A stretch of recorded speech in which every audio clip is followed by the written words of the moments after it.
Hey everybody. So I'm late for you. Or am I? Well, yeah. This live starts at 11:30 and it's 11:35. So I'm late for you. But am I? Today is all about getting you to think outside the box. And from my very human perspective, I'm absolutely late for you. But is that bad? Is that wrong? Is that just what you need in this moment? Maybe in those moments of lateness, it brought up something in you. Maybe in those moments of, oh, maybe she doesn't care. Maybe she's unprofessional. If I was doing it, I wouldn't do it this way. Maybe it's not necessarily a judgment thing, but it's just a discomfort, a little bit of a wobble, a little bit of a discombobulation. It's not what I expect. It's taking you slightly outside your comfort zone. It's taking you slightly to divine skew. Because in divine skew, I'm an expert in this and I use it to bring the play, to bring the fun, to bring the joy, to bring the less serious to my very serious in love about change. And that skews you a little bit. That makes you go, well, hang on a minute. I thought I was getting one thing and here I am getting something else. And I'm not sure I'm comfortable with that. But in that discomfort, it allows you to investigate. What is that discomfort? And you don't investigate it from here with me, remember? You investigate it from your soul. You investigate it from what it feels like. And whatever it felt like to you to be waiting 5 minutes from me, that's okay. I wonder where that's bringing you. So today, we're going to think outside the box. So whenever you're ready, I'm getting into a habit of telling you to close your eyes, but you do what feels good in this moment. Take a deep breath in. Allow yourself to settle. Settle with what? Settle with the idea of thinking outside the box. And I'm starting to picture your head like a box. A big, see-through Tupperware box with those handles that click up at the side to hold the lid on. And the lid can't escape and the pressure is building. There are so many thoughts that I'm thinking. And those thoughts are leading to another thought and another thought and another thought. And suddenly I'm thinking something else. And suddenly I'm down a rabbit hole of thoughts. And I don't even know how the spiral started. I don't even know what I was thinking. And now I'm here. So we're going to loosen the lid on the box. We're going to allow you to think outside the box. We're going to first of all take the lid off the box and allow those thoughts to sprout out. They're not branches of a tree, they're more like blades of grass. And they're fanning out and they're splaying out. And some of them are so far from the kind of center of the stem of the grass that they're all a bit wobbly and they're all a bit floppy and they're all leaning in different directions. They're all splaying out. Splay is the word. And suddenly those thoughts are no longer sucking you in but fanning you out. No longer are they trapped, but they're inviting you to free. Because in the moment of the splaying out comes choice. And you in this moment get to choose. Am I going to walk that path down that blade of grass? Down that splay? Or am I going to walk down another one? Or am I going to stand here in the center? And suddenly you realize that the center of that stem is what's running from the middle of your... Suddenly those thoughts aren't leading you, but you're holding them. Suddenly you're not lost down the rabbit warren, not knowing which way is up, but you are grounded down the stem of that grass. And now we're rolling the stem of the grass. We're flying it around. Think of it like a lasso. And the different blades of the grass are splaying out and following the movement, all different directions. And it's kind of funny. It's sweepy and it's joyful. And there's no seriousness in this. And now suddenly you're holding the end of the blade of the grass where the stem is, and you're flapping it up and down. And some of the blades of grass are falling out. Some of the thoughts are getting lost. You're just so focused on what that flapping feels like, what that freedom feels like. Because it's easy. It's a freedom from those spiraling thoughts, but it's easy to reach to free, which is different to freedom, when you are true. And when you are true, you are holding onto the stem of that grass. You are grounded and centered in your soul, and you are soul-led.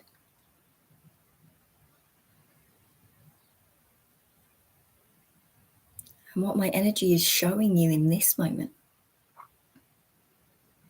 is what it's like to live in one with yourself.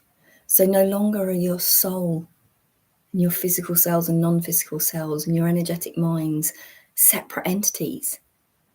But when you evolve and you live as I do and evolve you,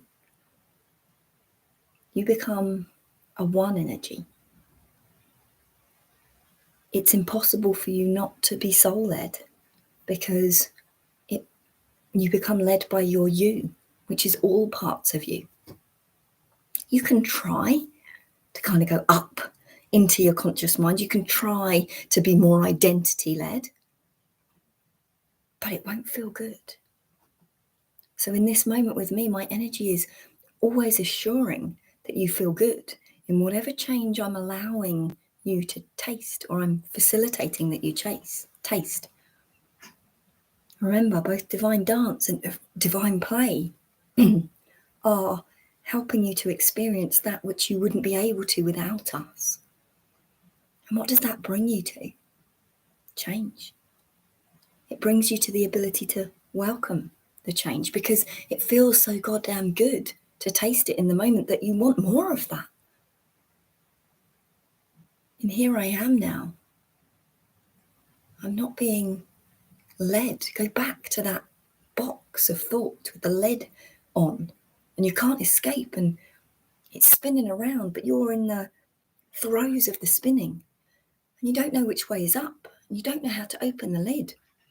It's a bit like you're in the sea and there are waves crashing over your head, and you're tumbling and rolling, and you don't even know how to put your head above the water if that's where you're trying to get. You need the waves to settle. You need the calm into that box before you can pop your head out to find out what's going on, to get your feet underneath you. Notice and feel the difference now to that blade of grass that you're holding. You're soul-led. You're being led by your you, and you're swinging the thoughts around. You're choosing which direction. You're flapping them up and down, or you're spinning them, or you're just dropping them. They're splaying out in all directions, and they're floating in the breeze. But they're not floating you. You're solid and stable and grounded, and you are soul-led. And do you know what you can do when you're soul-led? You can ground deeper. You can spread those roots further. You can become more tethered to your tree. You find it in your soul as you discover the aspects and elements of your soul, as you discover the things that make you truly, uniquely you. And as you align to them and energetically understand them and recognize them, you're stepping to truth. And again, this is what my energy is doing. It's calling you, remember, to unity of you divine. There's a healthy dose of trust that you can be and live the life that you most want to live, that there are no rules or restrictions on that. The only rules and restrictions are those placed by you. You are the only one who tethers you away from the life that you want to live. And there's no judgment from me with that. None at all. Because you tether yourself to make yourself feel safe. Picture now that boat in the storm. Picture now that you have the choice to wait for the storm to die down, and there you are. You feel safe. safe. You feel as though you're not being thrown around so much. So you can wait for the times where the storm is calm. You can learn tools how to calm the storm or batten down the hatches and brace into the storm. You can never leave the dock where you're tethered. Don't need to go into the storm. I know out there I'm going to be thrown about, and I don't like that feeling. So many of us didn't have a choice to enter the storm. So we learned how to batten down the hatches. We learned how to grit our teeth. We learned how to tether within ourselves as opposed to outside ourselves. And it sounds like a good thing until you're tethering to something habitual, until you're tethering to something that's not true. A perfect example is, I'll always feel better if I insert anything that makes you feel better. Have a cup of tea. Go for a walk with the dog. Go to the beach. Have a glass of wine. Do a meditation. Some of these things tick boxes of being good for you. Some of them tick boxes as being, well, that's a bit dangerous. Are we numbing the pain? Still make me feel better. Doesn't matter. There are no rules. If it makes you feel better, it's what you need in that moment. And this is where sometimes having a glass of wine is not tethering to an untruth, whereas doing a meditation is, because the truth is, that's not what I want to be doing in the moment. That's not what's making me feel better. It's what I'm telling myself from my conscious mind, from that spiraling thought, is what I need to do. It's just another thought pattern that you've started off. So how do you stop it? You come to me, my zone of genius. I untether you from that which is untrue, and I tether you back to true. If we go back to that analogy of that boat in the storm, you're not battening down the hatches. You're not tethered to the dock, terrified to go into the storm. You want the storm. And from where you sit right now, you're thinking, I never want the storm. You want the storm because the storm doesn't feel like a storm anymore. You've tethered to true. You've tethered to who you are and what you want. That's not a list of bullshit tools that can help you to manage the storm. That is you changing the way you look at the storm. And now it's a roller coaster. Now it's a life you want to live. Now it's I navigate away from that, not through fear, but because I want those waters over there. Sometimes we want the storm. Sometimes we want the storm of change because it is the change that we create. It is the change that we are called by. But sometimes in this moment, we don't want that change. We want a different change. We want a different storm. We want the storm that matches us, because that's when I'm tethered to true. That's when the storm no longer feels like a storm, but it feels like the funnest day of your life. A roller coaster is a bad example for me because I'm not a roller coaster fan, but you can see the analogy. In the storm, you don't feel safe. In the storm, you don't know if you're going to get through it. In the roller coaster, you're choosing to step on because you like the feeling. It's you, at the bow of the boat, arms out, feeling the waves fly over you, going, yeah, man, this is living. It's not you battening down the hatches, curling yourself into your fetal position and praying to God that you get through the other side of this, because life is not about getting through. Life is not about enduring anything. You don't get a certificate of participation. That's not what life is. You didn't come here to tick a box of participation. You didn't come here to endure what was thrown at you just to get to the other side. You didn't come here to eat your vegetables just to get ice cream at the end. You came here because you wanted to taste all the ice cream. You came here because you wanted what you wanted. And there are lots of rules out there saying, I want never gets. I say, I want is what your life is about, as long as it's coming from true. And remember, in this moment, whatever you're feeling during and for a good time after you do these sessions with me, I'm calling you to unity of you divine. So what does that mean? That means you can be damn sure that who you feel you are after these sessions and what you feel you want is not something that you've reached to tether yourself. It's not something that you've reached to and you've told yourself is true because that's what makes you feel good. It is truly true because it's truly you. And it sounds contrite, but contrition sometimes is the deepest truth. It sounds contrite to say, okay, so you're saying all I have to be is me in this life and I'll be free. I'll be true. I'll be happy. I'll be living the life that I want to live. And I say yes. And you go, great. Do you want to show me how to do that? And I go, yes, I do. That is what Bryony is here for. I do it in a multitude of ways. You get it all thrown at you whenever you come onto a session with me, live or in recording. So if you don't know which way is up, if you're in the washing machine, if you're in the storm and the waves are coming over the top of you, and you feel like you're trying to endure it, you feel like you're grabbing to whatever tool you can just to make this moment feel a little bit better, but it's not feeling any better, those are the moments in which you reach to me. Because those are the moments where divine play and divine dance and my energy can show you just how different that storm can feel. Just how suddenly that storm is a roller coaster. Just how suddenly that storm is exactly the experience you want to be in right now. It's not about enduring. It's not about suffering the change to get through to the other side. It's not about change being painful or grafty or, oh God, all right, I know it's in my own greatest good and my best interest.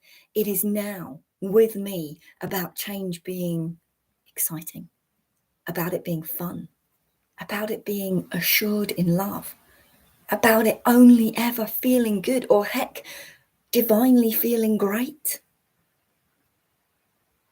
It's about you not having to choose, you not having to know what change it is that you need in this moment that's most relevant and most important for you. It's about these energies bringing it to you. And you might think, oh, it's all a bit woo-woo and it's all a bit out there. And I say, maybe it's all a bit different. That's the divine skew. In different comes change. And in different with humour and with fun and with, oh, just give it a go. What's the worst that could happen? Comes a softening in your energy. And in that softening comes a willingness to tiptoe onto the deck of the boat. A willingness to feel the spray of the water as it comes over your head. A willingness to believe, to trust in me, in you, in God, in this physical human experience. To trust what? To trust that every moment can be about loving your living.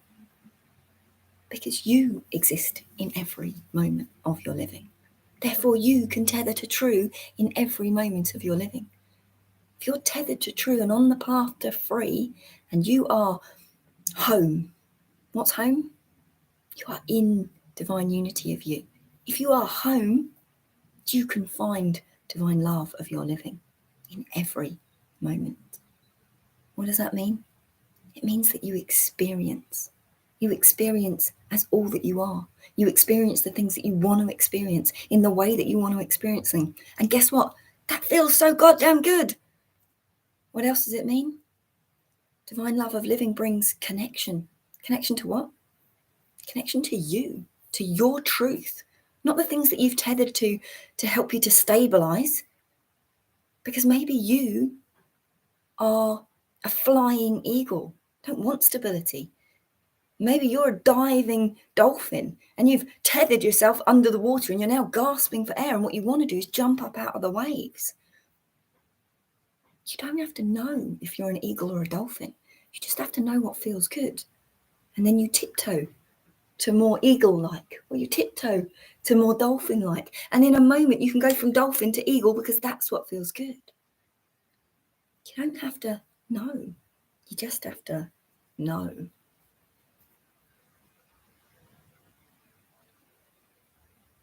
I want you to close your eyes if you're not already. I want you to stretch your arms out. Feel like you're spreading your wings. Now, whether you're an airplane or whether you're an eagle, Maybe you're a little tiny but like robin. Maybe you're those condors in South America. Whenever I mention the condors, I have to mention this joke. Condor has a 12-foot wingspan when it's flying away from the sun, but only a 6-foot wingspan when it's flying into the sun. How can that be? Because he's flying like this. Open your eyes if you're not already. It's my best joke about the condor. You might think it's the rubbish joke in the world, but it's definitely divine skew happening right now. Why? Because you don't expect to come on a YouTube about change, about welcoming the change, about spirituality, about energetics, and hear me say some rubbish dad joke about the condors. Close your eyes again. You're a condor. You're an eagle. You're soaring. You're swooping. You're gliding. It's gentle. Those air currents, the winds of change are lifting you and dropping you, helping you to rise, encouraging you to drop. It all feels so good. You're not doing the work. You are riding the currents. Now you're that dolphin. Feel yourself flapping that tail behind you. If it helps you, bring your heels together, turn your toes out like you're a penguin. Feel yourself like your legs are your dolphin tail.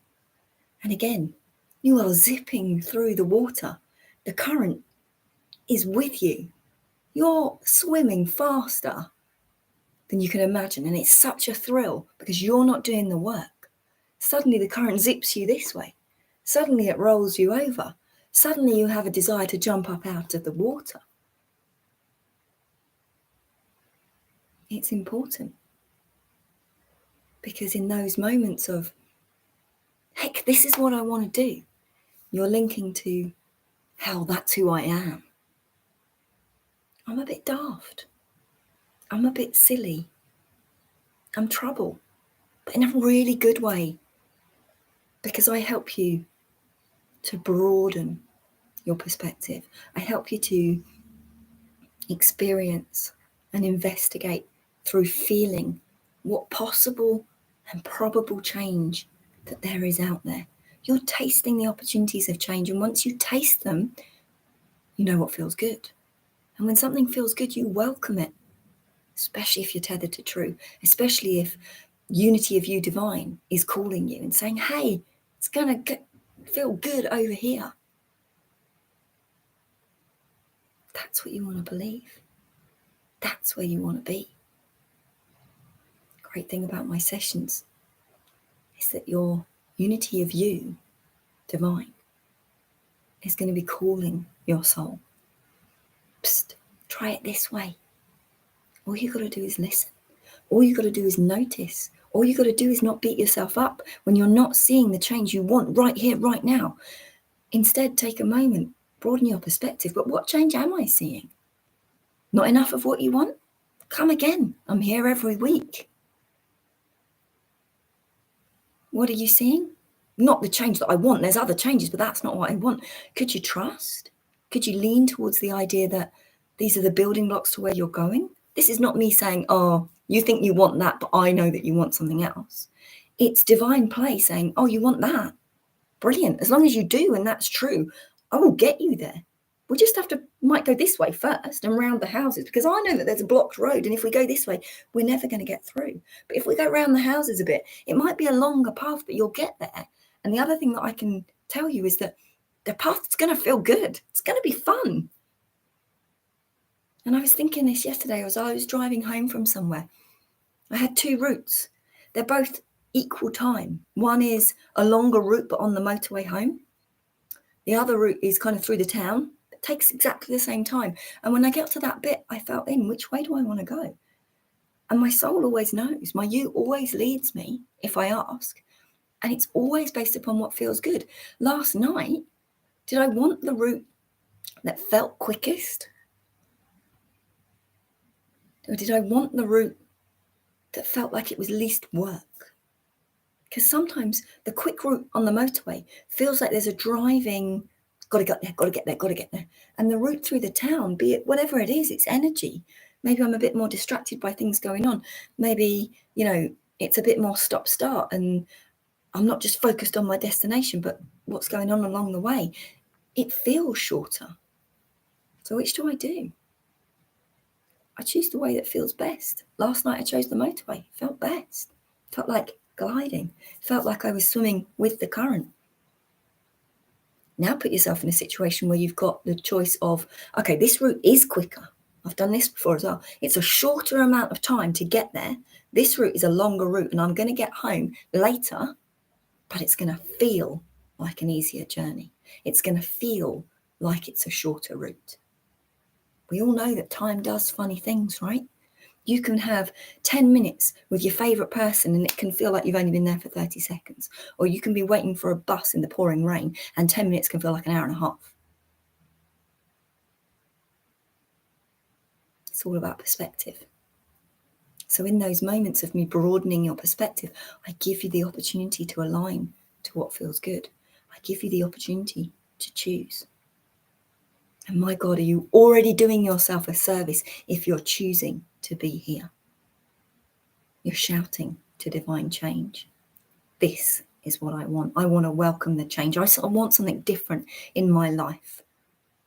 It doesn't have to be that you hate some part of your life. Maybe there's just a little niggle. Maybe there's just something that you wish didn't happen. Maybe it's a sore lower back or a runny nose. Maybe it is bigger. Maybe it's broader or deeper. Maybe it's trauma that you can't quite let go of. Maybe it's, I just kind of feel like I'm not living the life I'm supposed to live. I'm here for something else, but I can't quite put my finger on. You can feel the difference between specific and deep and broad. They're all important. They're all asking for change. And I bring the change in exactly the same way for every single scenario. If you're coming to me because you want change because your lower back is sore, I will bring you to divine unity of you.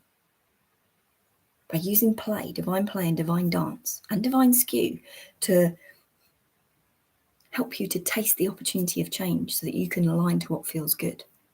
And then I will facilitate divine unity of you to continually call you back. And you know what? If you come to me and say, my life isn't worth living, I've had enough of this now, I want more than what I'm doing. Maybe you come to me and you hate an aspect of your life. Maybe you are done. You are done. I've tried and I'm done trying and this is not the life I want to live. Look at the differences between the two extremes. What do I do in that situation? I align you to divine unity of you. I bring you to experience and connection and divine love of your living by allowing divine unity of you to continually call you through divine play and divine dance and divine skew. It's exactly the same. Change is change. And the change that you are calling for, the change that you are calling me to help you to welcome, is the change that is relevant to you. And we can get you there. Thank you so much for joining me. I love these sessions with you guys. Look out for more. Big love.